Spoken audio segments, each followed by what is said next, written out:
रात का सन्नाटा चारों ओर फैला हुआ था। ट्रक हाईवे पूरा सुनसान था। चारों ओर ठंड से हाड़ कपा देने वाली ठंड चल रही थी। हाईवे के चारों ओर घना जंगल था।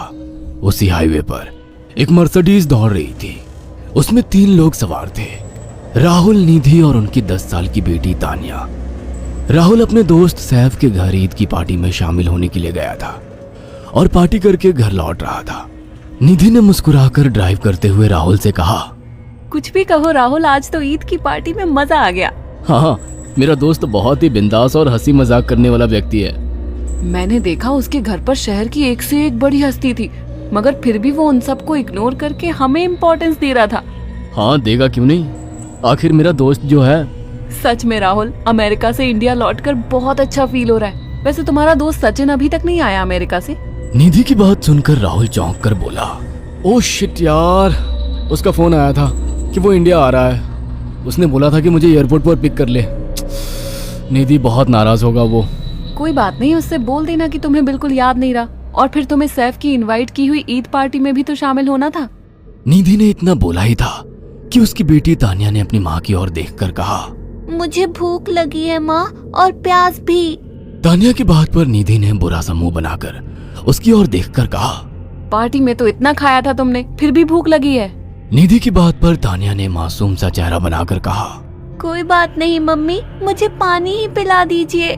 कितनी बार बोला है मुझे मम्मी मत बोला करो। पानी अभी नहीं है, आगे जाकर कोई शॉप पड़ेगी तो बोतल खरीद के दे दूंगी। निधि की बात पर राहुल ने मुस्कुराकर कहा, छोटी बच्ची है निधि, इतना नाराज होना सही नहीं है। राहुल ने इतना कहा ही था कि अचानक एक काली परछाई राहुल की कार के सामने आकर खड़ी हो गई। राहुल के पैर अचानक ब्रेक पर पड़ गए। गाड़ी तेज रफ्तार में थी। ब्रेक अचानक लगने से पलटते पलटते बाल बाल बची थी। राहुल के चेहरे पर भयानक ठंडी में भी पसीने की बूंद टपकने लगी। वो दोनों कार से बाहर निकल आए। निधि ने डरते हुए कहा, आखिर कौन था ये? ऐसा लगा जैसे कि कोई भयानक काली परछाई मेरे कार के सामने आकर खड़ी हो गई हो। वह दोनों काली रात के सन्नाटे में इधर उधर देखने लगे। तभी निधि को एक घने पेड़ के पास 2 चमकीली हुई आंखें दिखाई दी। उसकी आंखें बिल्कुल भेड़ियों की तरह लग रही थी। निधि ने चीखते हुए राहुल से कहा, राहुल देखो कौन है वो, जल्दी से गाड़ी में बैठो, मुझे बहुत डर लग रहा है। राहुल ने उस तरफ देखा तो उसके रोंगटे खड़े हो गए।